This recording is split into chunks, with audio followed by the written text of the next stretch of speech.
This episode could be triggering for sensitive listeners and contains mature content. It may not be suitable to all listeners. Should you need any emotional assistance, please see the show notes for telephone numbers that you can call. The views and opinions expressed in this podcast are my own and do not reflect the official policy or position of the podcast. Any content provided by contributors such as the host, guests, bloggers, sponsors, or authors are of their opinion and are not intended to malign any religion, group, club, organization, company, individual, or anyone or anything.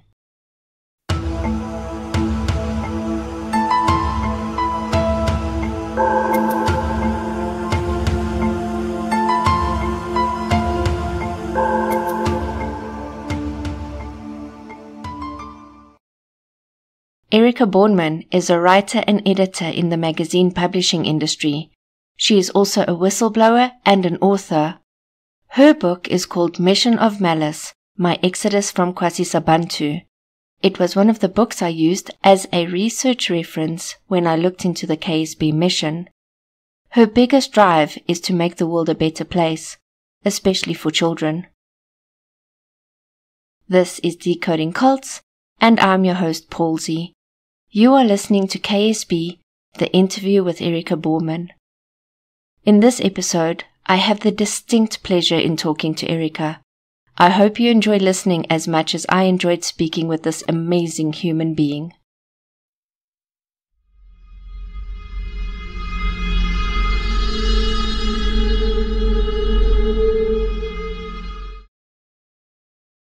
Hello, Erika, and thank you so much for joining me. I'm so excited that you're here. I'm so happy to be here too, Pauline. Thank you so much. I've been loving listening to your podcast and the deep dive that you do into the practices and the culture and all that. It's been fascinating. So thank you. Well, thank you. And thank you for sharing your story with the world. You did write the book Mission of Malice, My Exodus from Kwasizabantu, which I have read, loved, laughed, cried, got angry, almost thrown across the room a couple of times. So I just want to just start off with where did you come from? Where did the Mission of Malice start with you? Or your Kwasizabantu journey start, and then we'll take it from there. Cool. Yeah, so I'm the youngest of three siblings. I have an older sister, and then the brother in the middle, and then me, the one right at the end. My mom and dad, my dad was a teacher, and so we were all born in Malawi, because he was teaching there. And then we moved back to South Africa. And yeah, I was around 8 years old when my parents got involved with Kwasizabantu. My mother listened to one of them preach at Godini Spa. We were living in Worcester at the time. And then shortly after that, we moved to Natal, as it was known then. This was apartheid days. So it's now KwaZulu-Natal, to Escort. And then things kind of really went pear-shaped because, we'd been going to the Dutch Reformed Church. But then my parents left us there in their tender care while they went to learn French in France. And those were very, very dark days, terrible days.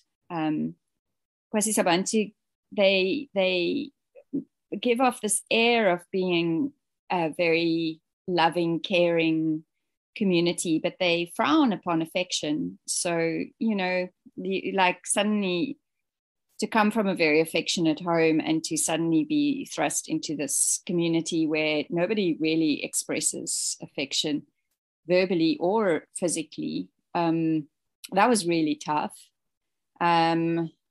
At the age of 10, I started wetting my bed again, and that's kind of a real sign of a deeply disturbed child, you know, Yeah, if you start with the bed at the age of 10. Yeah, and distress and panic and anxiety. Fear. Yeah, we lived in fear. They controlled us through fear. The incredibly awful movies that we were forced to watch. The talk daily of us going to hell if we have even one unconfessed sin. I mean, in one of your previous episodes, you spoke quite a bit about the confession of sin, and so hopefully listeners have a good understanding now of what that is, because it's not the way that the Catholics do it, and it's not the way that anybody else necessarily does it.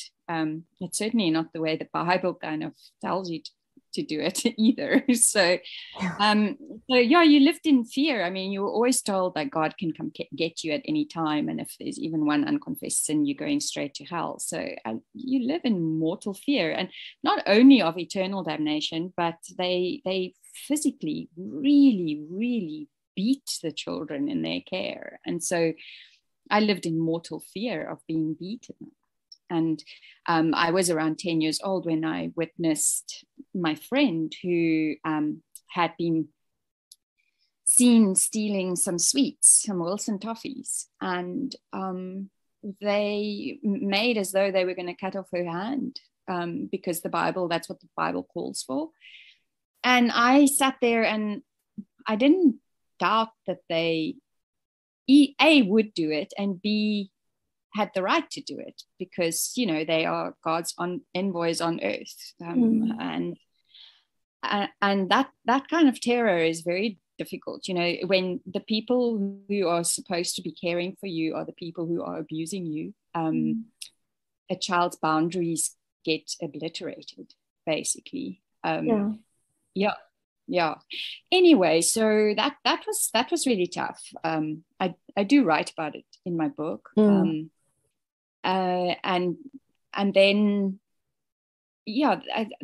I was there all through my teenage years. We moved to Johannesburg for 3 years, and then we moved back. My dad died when I was 15. And I eventually managed to get away at the age of 21. Even though I was legally an adult, I didn't know that because at Kwasizabantu, if you're a daughter, you remain under your parents' thumb and control until the day you get married, and then that control is passed over onto your husband. So for me at the age of 21 to go visit my aunt in Pietermaritzburg meant that I needed my mother's permission to get a lift to Pietermaritzburg, because we didn't have a car and I didn't know how to drive. And so I told her that I was visiting my aunt for the weekend only. And then when I got to my aunt, I told her I can't go back. And she said, my child, you don't have to, and you can stay with me. And so she gave me a home. So I'm very fortunate that I had family that I could run to. Yeah. Okay. Yeah.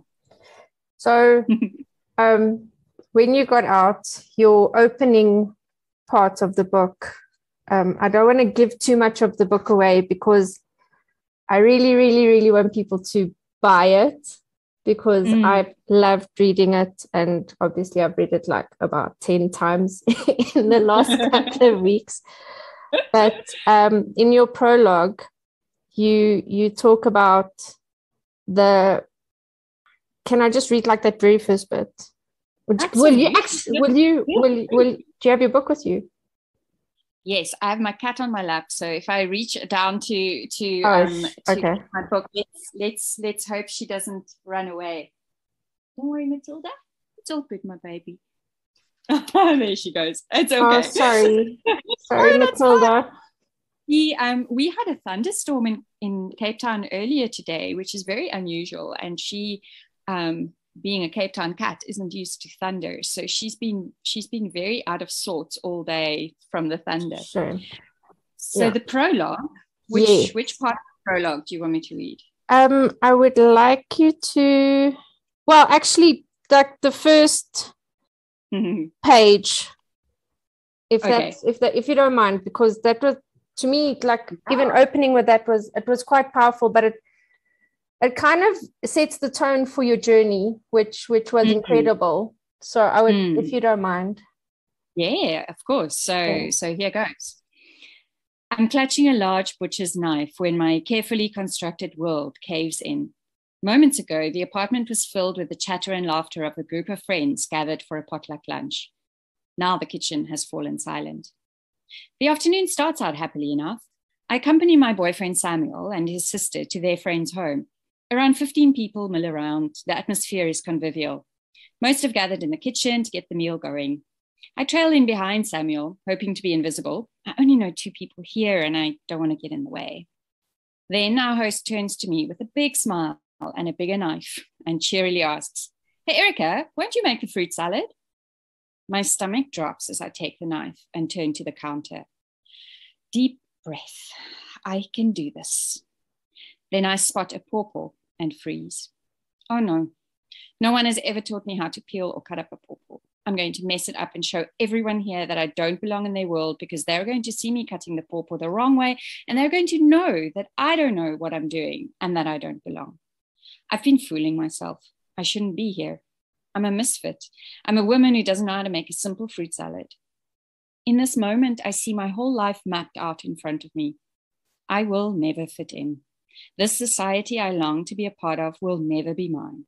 I will constantly find myself in situations where, through my ignorance, I will reveal that I'm not one of them.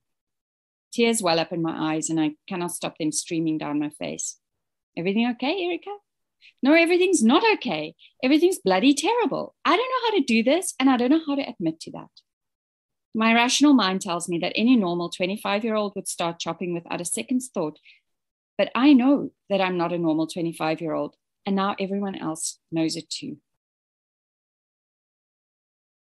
Yeah, I mean, I can carry on. Yeah, no, it's just like, it's amazing from there to hear how much you've done, how much you've learned, how much you've had to learn, and then how incredible this other side, well, to me, I think your whole journey was incredible, but like, just from that young lady in the kitchen to the end of your book, where you are now this fierce warrior and this fierce activist, I mean, it's incredible.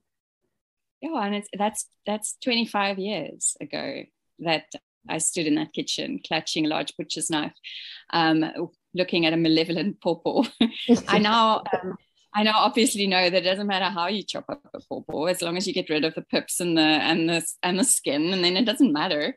And what matters is that you eat it and that it tastes great, you know. Yeah. But I was completely divorced from my own body, from my inner voice, from my intuition, I had no self-confidence, because what they taught me was that unless someone has actually shown me how to do something right, I am bad and sinful and I will do it wrong.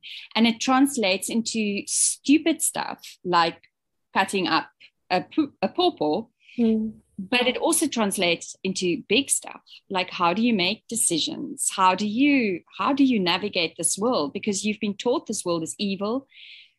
You've not had TV, radio, magazines, nothing. You don't even know.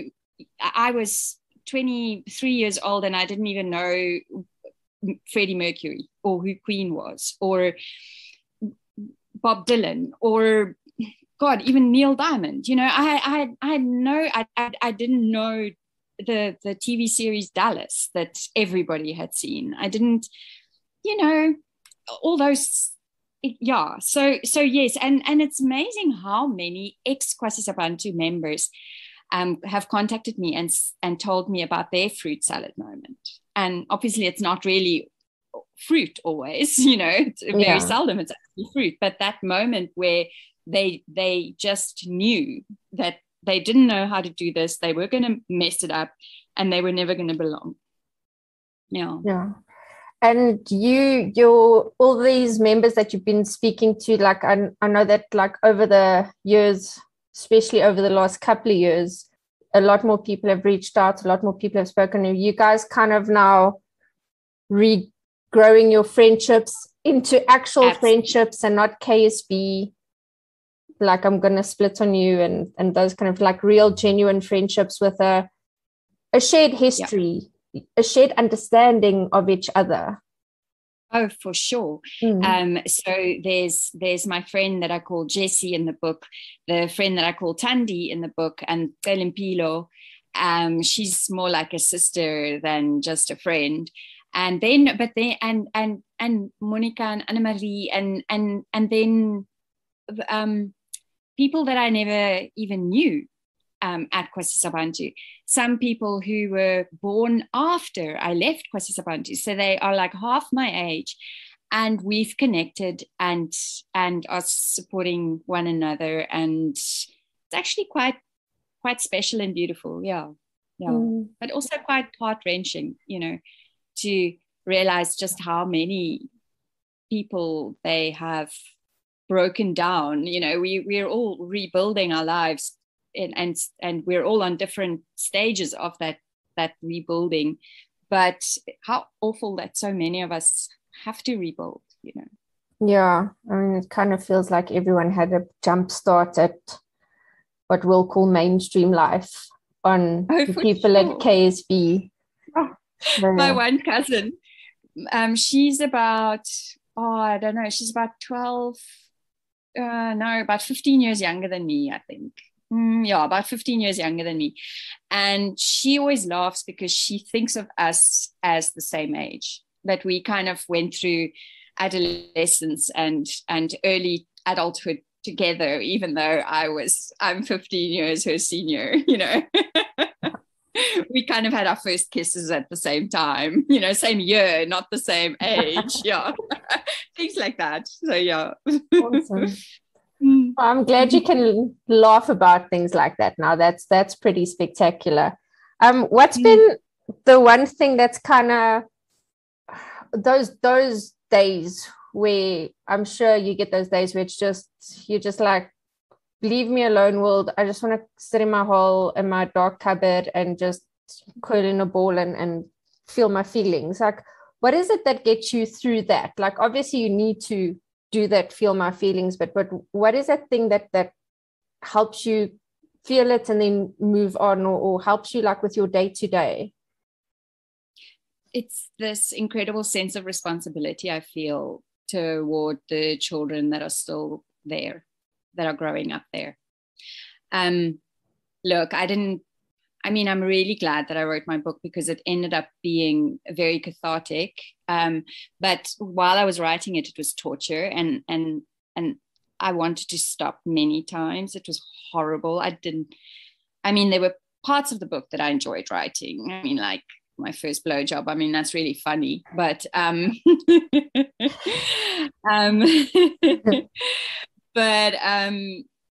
but a lot of it was really hard. And what gets me through it is that I have a very real sense of, if not me, then who? And that I can't give up now, because they have not rescinded their belief that you have to break the spirit of a child by the age of 3. Now think about what that implies. You have to break the spirit of a child by the age of 3. Why do you have to break the spirit of a child? Because the child is evil and bad and born in sin and born evil and born bad. How do you take a little 2-year-old and break their spirit? How dare you? Who do you think you are? I get really angry when I think about that. And I know my detractors, which include my mother and my sister, they say that, how can I know what's still happening there? I left 26 years ago. I left in 1993. Yeah, I left in 1993, and you guys have, the only thing you've changed is that you no longer beat children in public until they bleed. That as far as I know. Oh, and they now allow the internet. And Erlo, who's the head of the place, well, he's the de facto head because has dementia, and I don't know why they can't just be open and honest about that either. But he's still a director. He still has the power to sign away millions of rands, and yeah, nobody's questioning that. Anyway, but he would say, if your name is in Facebook, it's not in the book of life. In other words, social media is evil and bad, but they are very happy to use social media to broadcast their message all around the world. And so while I'm on my little high horse here, can I carry on my high horse? No, please go, man. And so they have established a site called Kwasizabantu Lives, right, where they have all these testimonies. And you've pointed it out in your podcast that methinks they protest too much, because I was going to say protesteth too much, but yeah, anyway, I don't do King James, so I'm sure that's wrong. All right. Because why feel the need to say that nobody told me to confess my sins? And I call bullshit on that. You're still very nice and say, well, maybe, but I'm telling you that they were told, that's all we heard all the time, is you have to confess your sins. So why? And the other thing that people must go and check out this site, kwasizabantulives.com, I think it is, or I don't even know what, but anyway, but Kwasizabantu Lives, right? You take away the V and it's Kwasizabantu Lives, because that is what they do. First they lie to you and then they lie about you. But go and check out that website for yourself, dear listener, and see whether you think it's believable that there are that many testimonies with not one tiny little glimmer of criticism towards Kwasizabantu. Now, is that normal? Like that, that is, to me, that is abnormal. I could work for the best company on earth and I would probably say, yeah, I'm not so fond of the way they do X, Y, Z, but really, they're hands above everybody else, But to have all those hundreds and hundreds of testimonies and not a single person say something slightly negative? Nah, dude. Yeah, who are you fooling, actually? No. Anyway, over to you. No, it's fine.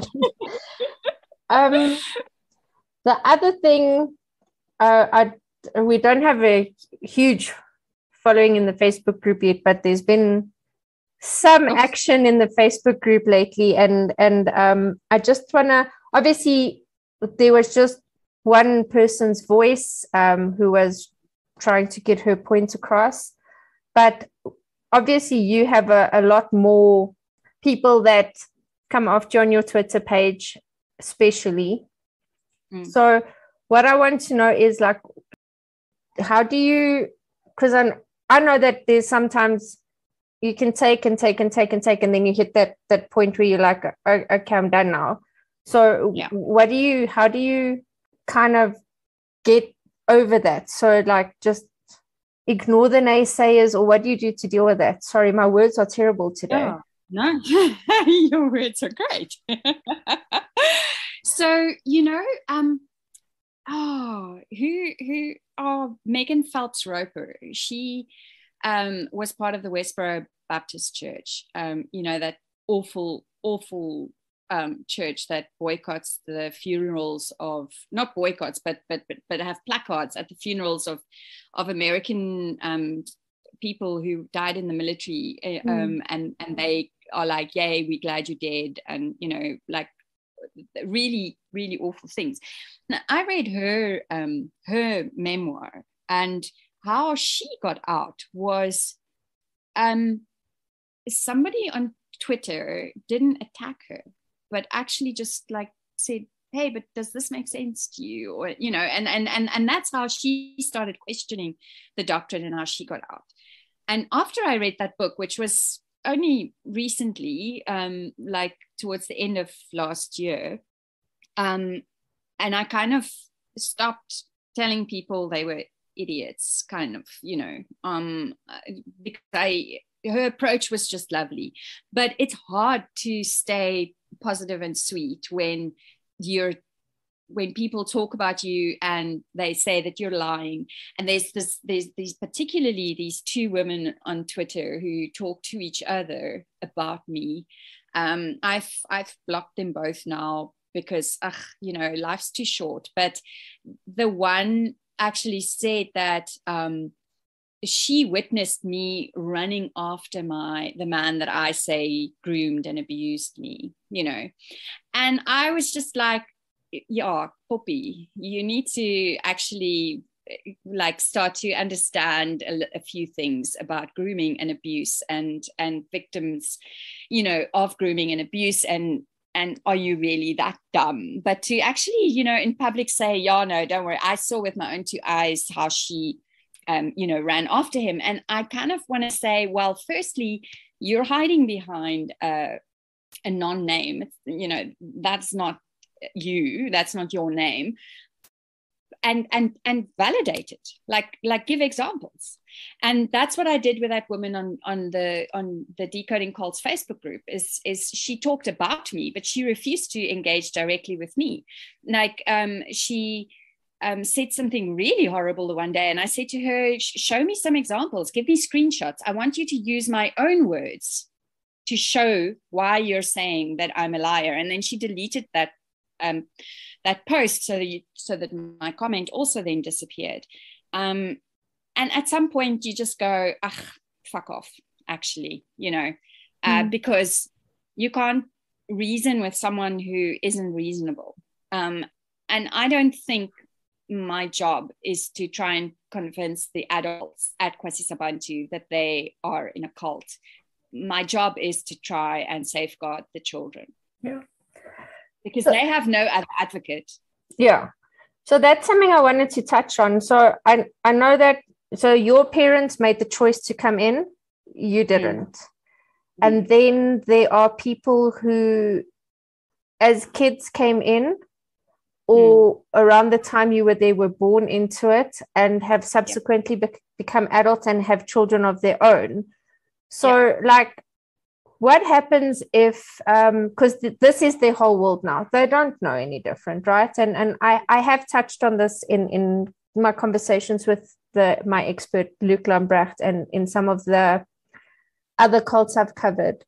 But like these people that have like been born into it, and now we're literally sitting on a second and possibly a third generation by now. It's like the little kids, let's be honest. Well, the mission is already more than 5 decades old. And if you think that they often marry off the girls at like 18, 20, then you're probably already looking at a 4th generation. Yeah. Oh, that's okay. Yeah. So, okay. So let's say one of those young girls, now they're a 4th generation, their mom and their gran were born at the mission, lived at the mission, worked at the mission, churched at the mission, married at the mission, did whatever. So this to them is normal life. So one day this little girl's or little boy is gonna go, wait a minute, something feels iffy here. Where can they turn to, the KSB specific kids? Because there's very little help out there for cult specific stuff. I have touched on that before. So where can, if someone in KSB wants help, so now I'm hesitant to use this example, but I'm going to, your sister tomorrow phones you and says, okay, Erika, I'm done, I'm out. I want to take my children's and I want out. Can they just phone you? Yeah. They could. The thing is though, is like, let's say I get an email from someone, I'm not going to know whether that is like Kwasizabantu trying to mess with me or get me to a place where they know that I'll be, so let's say I say, okay, I will meet you at XY spot at this and this time. Is it a trap? or is it real? So I have to think about that. But in terms of people wanting to get out, the really great thing is that there's this kind of an informal network of ex-members.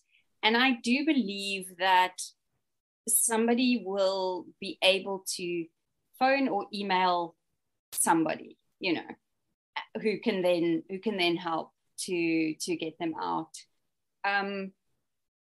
If it's someone who doesn't know anybody who has left, then I don't know. I mean, like, imagine you're a parent now, because, you know, they don't use contraception. They use the rhythm method, which is not that successful always, you know. Imagine that you have now gotten married there, and you have, say, 4 or 5 or 6 or 7 children, and you have nothing. You don't own anything. Can you imagine how scary it must be to think of, how am I going to make a life outside of this place? Where am I going to get a job? Where am I going to get a house, schooling? Like, I think you might just give up and just stay. You know, it's still easier if you get out before you have any dependents. Yeah. Like me, I was 21 years old. I didn't have any children.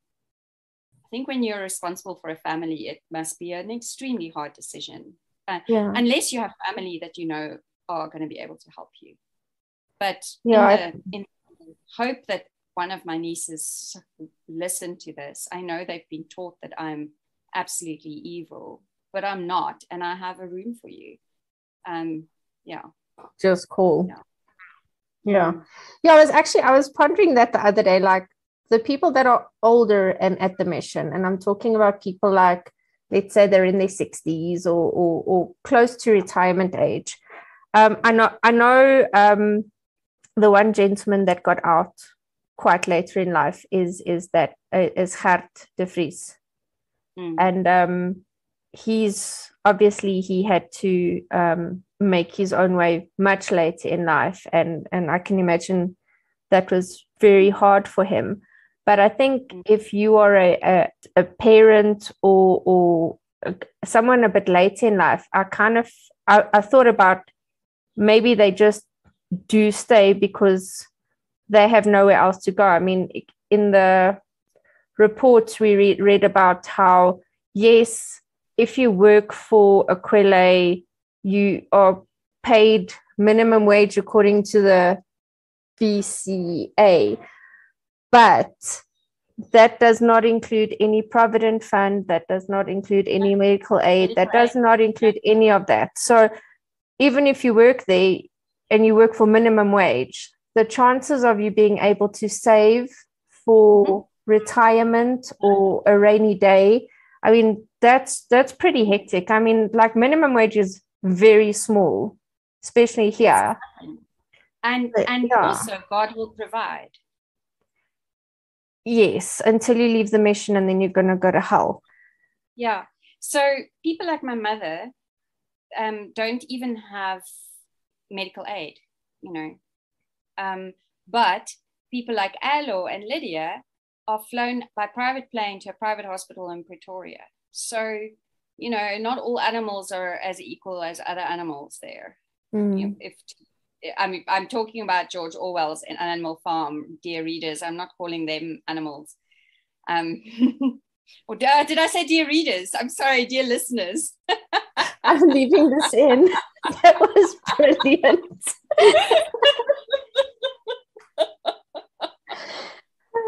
I mean, like, wouldn't it be funny if they got to sue me because I called them animals? I think the people that listen to this podcast got the reference. I'm pretty sure they understand the Animal Farm reference. Yes. So some people can't afford medical aid, and others get flown by private plane to a private hospital in Pretoria. Yeah. And some people live in a dormitory with 40 other people, and other people live in a house with a swimming pool in the basement and an elevator. Yes. Yeah. Crazy. The inequality is insane. Yeah. No. Okay. Well, can we touch more on this next week? Because we're running a bit over time. I would just like to thank you very much for giving me your gracious time, and thank you in advance for the gracious time you're going to give to me next week. You're very welcome, and thank you. It's so lovely talking to you. I haven't sworn too much, have I? It's okay. One or two. I'm a potty mouser. It's fine. Not a problem. Okay. Thanks so much for you. Thank you, Erika. Bye. Bye. Chatting to Erika was so great that I get to do it again next week. You can also follow her on Twitter at E, B, e 40. I will add her handle in the show notes. If you enjoyed this episode, please hit the subscribe button and rate and review us. It will go a long way into improving the podcast and helping others find it. Please also share this podcast with your family and friends. You can find us on Facebook, and you can email us at decodingcults@gmail.com. We would love to hear from you. If there are any topics around the workings of cults which you would like further explanation on, or if there is a cult that you would like to hear about, email me or post it in the Facebook group. Remember to go and check out bydesigncraftssa and Endeavour AV and tell them that we sent you. This week, I want to say ontzettend bedankt to my listeners in the Netherlands. The amazing logo art was created by the tattoo artist Jock Jacobs. Thank you so much for listening.